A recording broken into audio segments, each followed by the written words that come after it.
Localizado na América Central, o Haiti possui mais de 10 milhões de habitantes, sendo o país mais pobre do continente americano.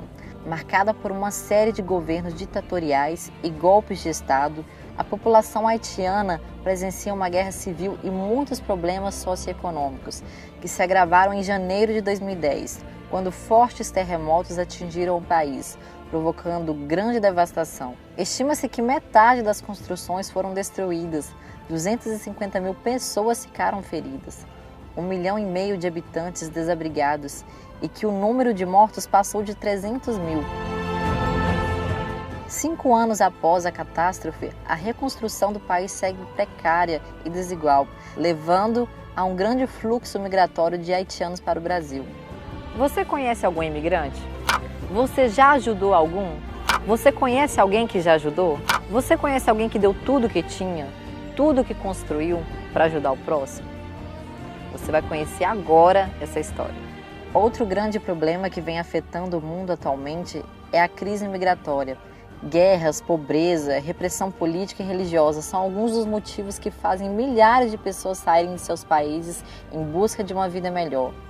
O Brasil recebe refugiados de diferentes nacionalidades, como sírios, colombianos, angolanos, os haitianos e os congoleses, um alto número que atingiu 7.700 pessoas em 2015, segundo o Comitê Nacional para Refugiados. Com 40 quartos e capacidade para abrigar até 160 pessoas simultaneamente, a Casa de Apoio ao Imigrante e Refugiado tem como objetivo promover os imigrantes e refugiados, incluindo no mercado de trabalho através de parcerias com empresas privadas.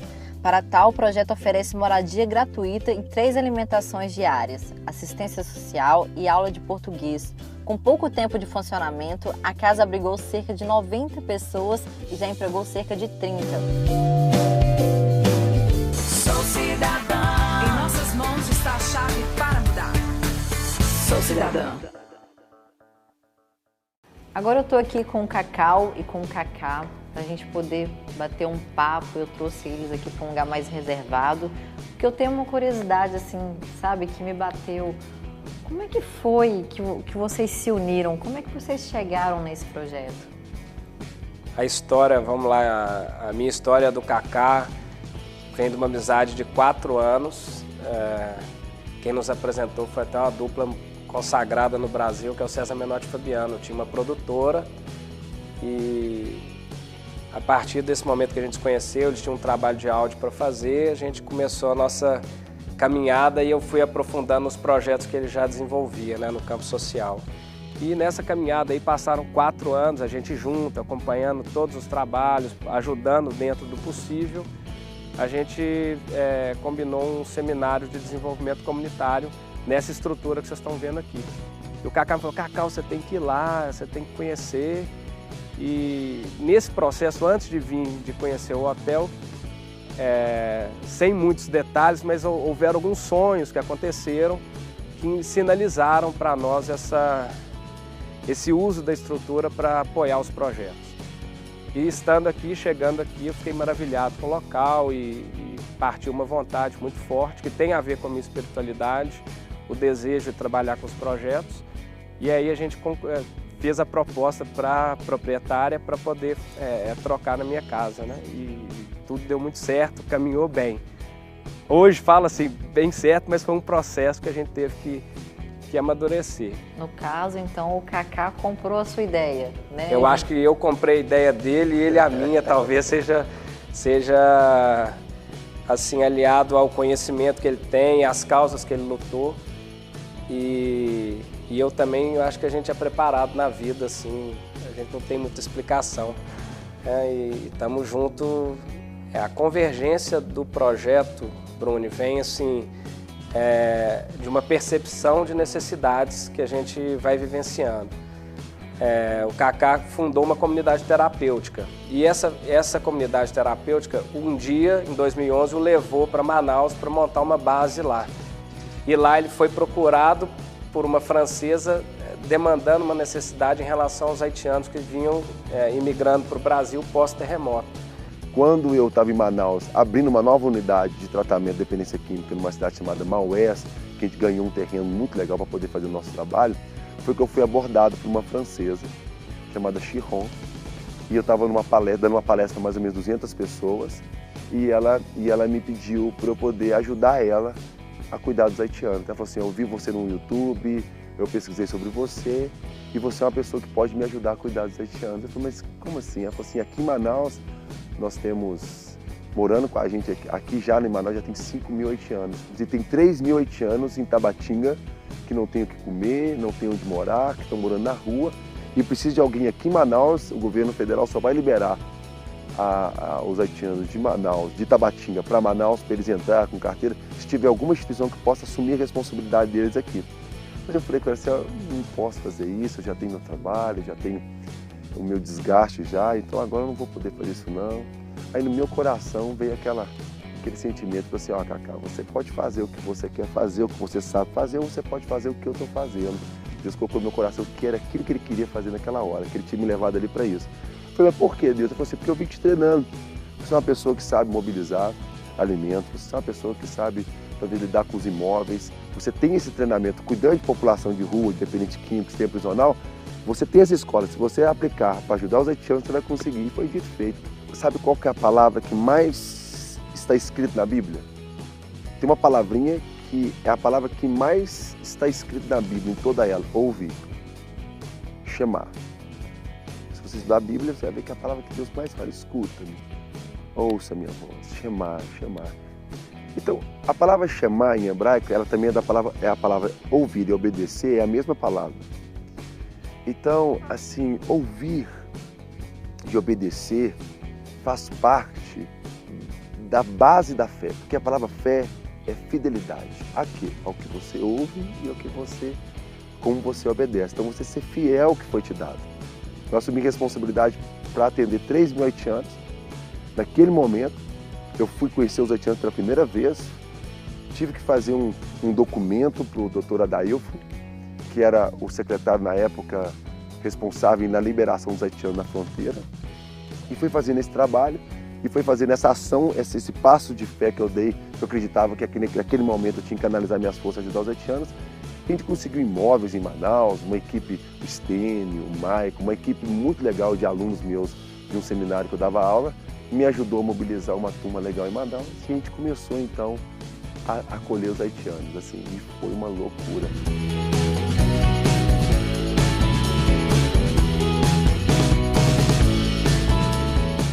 Eu estou fazendo a loucura, né, porque foi forte no meu coração que eu tinha que fazer. Mas você sabe uma coisa que não deu nada de errado, assim, muito difícil, mas a gente viu muitos milagres, assim, mobilização de várias religiões espíritas, evangélicos, católicos, maçons, assim, tudo, a sociedade se organizou, a mídia nos ajudou muito, o jornal A Crítica, as emissoras de televisão sempre procurando a gente para a gente poder falar o que estava acontecendo, chegando muitas doações, a gente conseguiu alguns imóveis e fomos enchendo de gente, e foi chegando haitiano, tinha dia que chegava 200 haitianos, 300 haitianos num barco. Em 2011 para cá, passamos 5.000 haitianos. A gente viu que, tipo assim, que eles precisavam de moradia inicialmente, um lugar para dormir, para não ficar na rua, alimentação, aprender a falar português e trabalho. O primeiro haitiano que chegou aqui em Minas Gerais foi a gente que trouxe. Vocês que trouxeram eles para cá? Foi. Para Santa Catarina também. Que bacana. O primeiro que chegou em Santa Catarina, que chegou em Criciúma, foi a gente que trouxe também. Mas me fala uma coisa assim, uma curiosidade.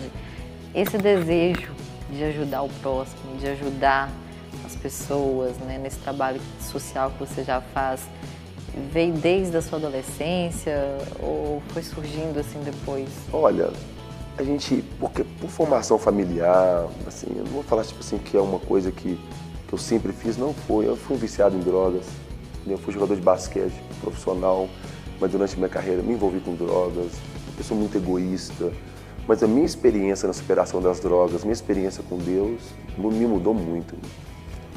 E eu comecei assim a entender assim que por exemplo, para um judeu, a fé não é o que você fala, é o que você faz. Ser um missionário é ser portador de uma missão, de um sonho. Eu gosto de falar que Martin Luther King, ele fala, have a dream, né? Eu tenho um sonho, né? Mas será que ele tem um sonho ou ele recebeu um sonho, né? Essa é uma pergunta que eu gosto de falar. Porque quando uma pessoa carrega um sonho, quando ela carrega uma missão, é uma coisa que foi dado a ela, né? Uma coisa é visão. Como você define visão, talvez é o que você está vendo ou a visão geral do que você tem, dos problemas, das necessidades que existem. Uma missão é uma parte de uma visão, é a parte que foi te dada. É o que é da sua responsabilidade de se fazer no universo, né? Eu acredito que um bom missionário, aquele que carrega uma missão verdadeira, ele sabe que ele não está fazendo, tudo, ele está fazendo uma parte de um todo. E em 2003 eu peguei o sítio do meu pai, pedi ao meu pai o sítio, eu estava fazendo teologia, né? Estava concluindo o meu processo de estudo. Foi estudando que eu redefini no meu coração, assim, o conceito de justiça, né? E de fé, e de religião, porque muitas vezes assim, nós temos religião como um lugar que a gente vai, um culto que a gente frequenta, né? E para mim, naquele dia, nas minhas conclusões, a minha religião era cuidar de órfão, de viúva, do necessitado, que estavam na rua, os que estavam precisando. Minha missão veio daí. Minha missão foi entender que isso era importante também para Deus, isso era importante também para o universo, isso era importante para as pessoas. Assim, viver em prol de uma causa. E minha causa inicialmente foi essa. E eu peguei o sítio do meu pai em 2003, pedi ele emprestado o sítio e fui morar recolhi 3 moradores de rua e fui morar com eles. Saí da minha casa, fechei minha academia, abandonei assim toda a carreira que eu estava desenvolvendo naquele momento e fui morar com 3 moradores de rua. E aí começou a minha história. Nesse momento, eu comecei a ver que eu era a família deles. Tipo assim, porque não adiantava eu ajudá-los.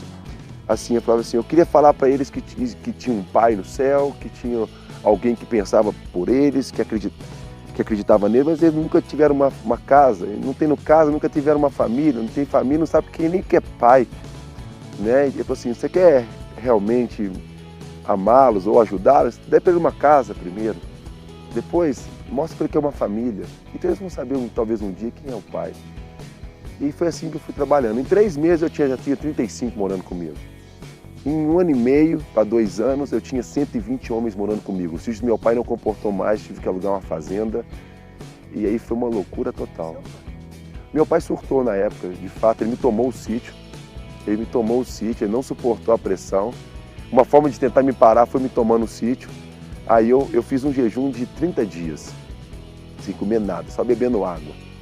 Eu deitei na minha cama e falei, Senhor Deus, você me pediu para fazer isso, eu estou aqui fazendo agora, estou trabalhando nessa causa. E agora meu pai me deu 30 dias para poder sair do sítio. Eu já estava fazendo umas placas assim, eu ia para a Avenida João César de Oliveira, com uma placa falando tipo assim, alguém me empresta um sítio, algum lugar para eu continuar cuidando, porque eu não ia, eles já tinham se tornado minha família.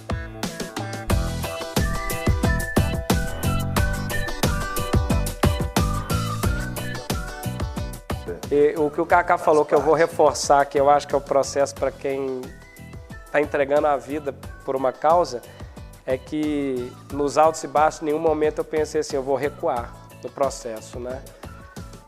Eu acho que o primeiro passo é uma vontade interna, né? Eu desde de novo, eu via alguns aspectos assim, eu morava num bairro nobre de Belo Horizonte e ao ver uma favela isso já me tocava, a desigualdade.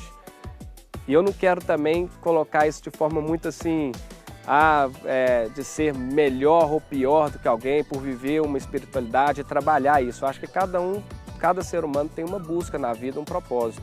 Eu realmente acredito nisso. E aí você perguntou, um acontecimento externo, ele é um chamado sim. Eu não tenho vergonha de falar e entendo que tem pessoas que não vivem isso e não acreditam nisso, né? E você pode ir do campo da teologia, psicologia, explicando o comportamento humano, a sua mente, mas eu acredito que as pessoas que se dedicam às causas dos outros, elas são mais edificadas do que propriamente a ação que ela faz para ajudar alguém. Então isso é que faz a diferença, com certeza. O trabalho social, e quem entende do trabalho de missão, ele é vocacionado a uma demanda que ele vai percebendo. A gente trabalha também com outras linhas de projeto, né? A comunidade terapêutica trata a dependência química, né? A gente tem um trabalho de prevenção às drogas com crianças e adolescentes, que vai ser desenvolvido na Terra do Saber. E o caso dos haitianos é a gente vivendo em sociedade, tendo vindo aqui para Esmeraldas e visto uma necessidade, né? E essa necessidade toca a gente, porque o imigrante, algumas pessoas até me perguntam, por que não fazer projeto para brasileiros, né? Eu falei, a gente faz também, mas entendendo uma necessidade. Hoje o imigrante que está no Brasil e que entra numa condição de vulnerabilidade, para ele é muito mais difícil do que para um residente, uma pessoa que nasceu no Brasil. Ele tem mais dificuldade de acesso ao serviço público, às vezes por não entender, a dificuldade do idioma dificulta na condição de disputar uma vaga de emprego, né? E eu gosto de falar e frisar, nossa origem, bom, em vários locais que eu vou, que a gente percebe às vezes assim, um quadrozinho de xenofobia, eu falo, eu desafio aqui quem não seja descendente de um imigrante, né? O Brasil é um país construído por imigrantes. Angélica, eu estava conversando com o Cacau, seu marido, e ele me falou que estava se desprendendo de tudo que tinha, né? Tudo que tinha ele investiu aqui nesse projeto. Você como esposa, como que você vê isso? Como é que você encara? Olha, é um processo difícil, não é um processo fácil, porque a gente está deixando tudo para trás, o conforto da nossa casa, saindo de Belo Horizonte, de um centro, para vir morar num lugar mais afastado. Sim. Então, tudo isso gera um conflito interno, a gente fica sem saber como vai ser, né? Mas tem que ver o que vai acontecer. Mas fora isso, né, o lado do conforto, eu acho que é muito positivo. Eu conheci o Cacau num contexto completamente diferente. Apesar da mudança ter sido crítica, né, aquela insegurança, foi bem positivo. Hoje ele é uma pessoa completamente diferente e bem melhor. Os dois são casados. Sim, e a gente está vivendo esse processo agora. Eu e a Angélica vamos vir para cá vai morar aqui. E é uma vida em comunidade. E como é que é assim, a aceitação da sua esposa, assim, no primeiro momento que você falou Primeiro com ela? momento que a gente estava aqui na visita no hotel, que eu falei, vou trocar minha casa nesse hotel, ela falou, você tá louco. Estávamos eu, o Cacá e o Kleber da UNA, né? Tá doido. E foi uma situação. E de lá para cá, os altos e baixos. Chegou a discutir, várias né? vezes. Teve Eu acho problemas que no casamento porque queria vir para cá. Eu acho que eu e a Angélica, a gente tem uma relação muito madura, assim, de muito diálogo. Casei, minha esposa morava no condomínio fechado, toda bonitinha, uma patricinha morando no condomínio fechado em Contagem. Quando ela casou comigo, eu falei assim, nós vamos morar no meio da galera. Ela falou assim, amanhã, mulher. Minha casa era no meio, tinha 120 moradores de rua e dependentes químicos morando com a gente, ela morando comigo lá dentro. Eu tô parada. Sério. É mesmo, e ela aceitou, assim, uma boa. boa. Ela foi aceitando. Foi um processo. Então, Cacau, como é que funciona a casa de apoio, né, a esses imigrantes e como é que eles chegam até aqui? Então, Bruni, a chegada do imigrante, vou começar pelo final da sua pergunta para a gente chegar assim, como que é a ideia e o conceito da casa de apoio, né? Na origem, que a gente viu a necessidade pelo contingente de imigrantes que tem na região metropolitana, ressalto principalmente Esmeraldas e Contagem, que tem um contingente considerável, né? E só em Esmeraldas estima-se que tem cerca de 1.700 haitianos. O número de Contagem é maior, mas proporcionalmente pelo número de habitantes, o número aqui em Esmeraldas é mais significativo. 1.700? Né? Sim. E entendendo esse contexto, eu e o Cacá, a gente começou a ir nesses bairros que eles estão morando, ou até mesmo bairros que estão sendo construídos, né? Umas vilas que são já nesse contexto mais vulnerável, eles acabam construindo algumas habitações precárias. E aí a gente buscou nesses grupos de haitianos algumas pessoas que tinham uma capacidade de articular com a gente no idioma e entendendo a necessidade do povo deles. A gente pensou imediatamente, o grande problema é a falta do emprego. Então, eu sabe, agora o Brasil tem uma crise de serviço e tem muita empresa fechada, não tem serviço. Então, nós vamos estar esperando. E agora, nós vamos que estava aqui também e tem muito, não tem paciência demais, não pode demorar mais demais, porque a gente tem família lá na Haiti, tem filho, tem esposa para ajudar. Então, se nós somos não ficar sem serviço e pensando com minha família lá, a vida está muito complicada, entendeu? E nós vamos ficar aqui tranquilo e a Cacá fala muito com nós vamos aguarda. E agora tem muita gente que perdeu paciência, não pode demorar mais, porque todos gostam do trabalho. Venho aqui para procurar trabalhar aqui no Brasil. E ainda eu não tenho possibilidade para trabalhar. E o problema é se eu tenho serviço para trabalhar,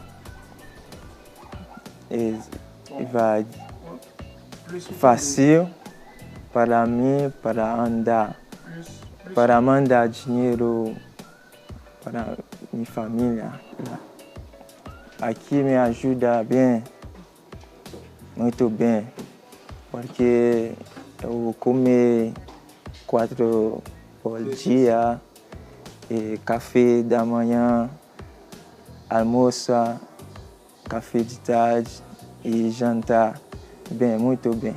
O desemprego, acho que está um contexto um pouco mais severo nesse momento que a gente está vivendo. E existe também, como você falou, a xenofobia. Mas aí a nossa visão foi, vamos buscar esses parceiros que possam promover o emprego, que é essa primeira necessidade.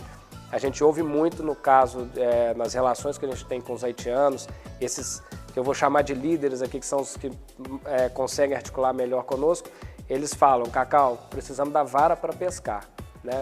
Eles têm uma dignidade muito forte e a força de trabalho deles é o que motiva, parte motivante do nosso trabalho, porque a gente sabe que está lidando com uma pessoa ali que quer realmente desenvolver, trabalhar e ajudar seus familiares que estão no Haiti. Então, a gente fazendo esse link com as comunidades onde eles estão, a gente vê aquele que está numa situação mais vulnerável, vê com o empresário que pode contratar e traz para cá. Imediatamente a gente acolhe, independente dele estar empregado ou não. Hoje foi muito interessante, a Villefort teve aqui uma empresa de distribuição, né? Sim. Teve aqui um pessoal da empresa e o gerente de operações é um nigeriano, já tem 31 anos no Brasil, o Zani. E foi uma conversa que enriqueceu muito para a gente, porque ele como um imigrante, ele conseguiu, ao conversar com alguns haitianos, imediatamente ele detectou alguns pontos assim, né? Eu sou nigeriano de nascimento, agora já sou naturalizado brasileiro. Eu moro no Brasil fazem 31 anos. Atualmente eu trabalho no Villefort Atacadista.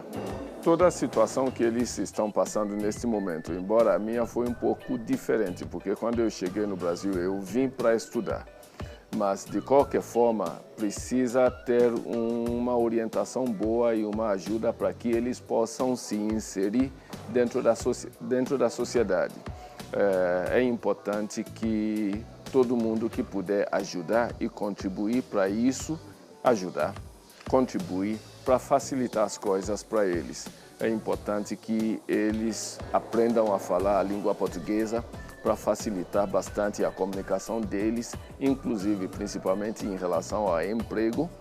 É importante que todo mundo de todas as empresas que puderem ajudar e facilitar essa inclusão também ajudar. E é importante a gente receber bem essas pessoas, né? Eu, enquanto recrutadora, além de uma mão de obra específica, a gente quer também fazer o bem social. É uma situação nova para a empresa também, né? É um processo de inclusão.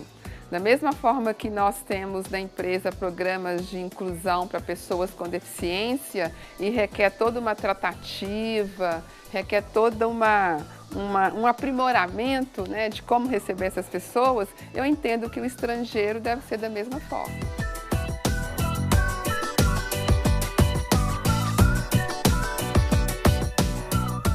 Vocês ajudam, né, esses imigrantes a poder ter uma vida, né, a poder ter um trabalho, poder ter a sua própria casa, né, com a sua família. Você me falou uma coisa aí que muitos deixam as famílias, né, lá no Haiti e eles vêm para cá sozinhos. Essa é a realidade. Eu vou até ressaltar essa questão do, vamos chamar de um recrutamento aqui para a Casa de Apoio, porque a gente entende que é uma base para poder promover e consolidar de forma efetiva para ajudar na articulação, que às vezes ele isolado ele não tem. O Kaká mesmo teve uma viagem que ele fez a São Paulo, ele ouviu uma matéria lá de uns que estavam em situação vulnerável. Então, assim, a prioridade da Casa de Apoio é atender a situação extrema de vulnerabilidade. A gente não faz uma escolha, na verdade, uma triagem a gente tem que olhar, assim, a situação vulnerável. Esse aí precisa, então a gente estende a mão e tenta fazer esse processo. A gente teve um caso que foi muito bonito aqui, tinha um senhor, ele é até um pastor, né? E foi um dos cultos mais bonitos que eu já vi, porque o pastor Jean, já com uma idade avançada, perto dos 60 anos, né? Ele é esposa, 3 filhos, acho que 56 anos, já tem uma dificuldade de inserir no mercado. Aí a gente conseguiu um emprego para ele, para a esposa, e eles foram morar em outra cidade, né?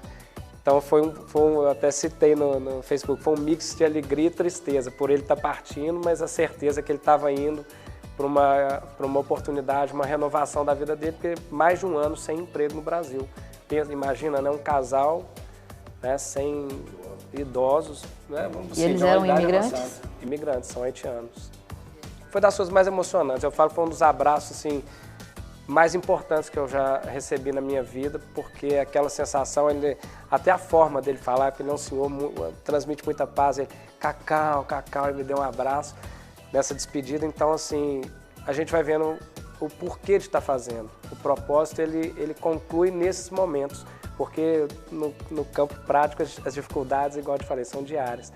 Bom, já no início da produção, da busca de informações aqui pelo projeto, né, de vocês, o Amandio Lessa se sensibilizou, né, pelo projeto e está doando para vocês 20 cestas básicas e também as cerâmicas Braunas. Está oferecendo para vocês também várias vagas de empregos aqui para os haitianos e eles vão entrar em contato com você para poder marcar, né, uma reunião para vocês conversarem e eles, né, tendo essa oportunidade de emprego através das cerâmicas Braunas. Eu queria agradecer a você, Bruno, por vir com o seu programa e prestigiar a gente e ajudar, entendendo as nossas necessidades. Agradecer ao Amandio, que é um parceiro, já conhecia, né, desde a época da produtora e fiquei muito feliz, né, por essa contribuição que para nós é de extrema importância. E vou aguardar sim as cerâmicas Braunas. A minha formação é de engenheiro civil, né, já usei muito o tijolo da Braunas e é uma empresa mineira e que eu sei que solidariza com causas sociais também. Muito obrigado mesmo.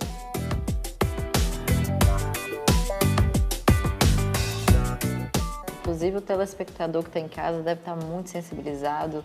Vocês aí de casa também que têm intenção de ajudar, o que eles podem estar fazendo, como encontrar vocês, como fazer contato?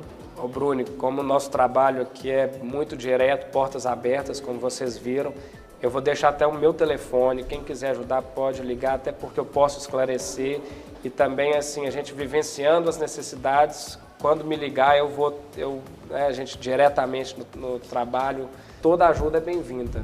E a gente vai ficando por aqui, ao lado desses 2 grandes amigos, dessa bela história. E sábado que vem tem muito mais, com outra história bonita, boas ações. Eu espero vocês às 1h15, sábado que vem. Um beijo. Maroeu, Maroeu, Maroeu, Jesus Maroeu, Maroeu, Maroeu.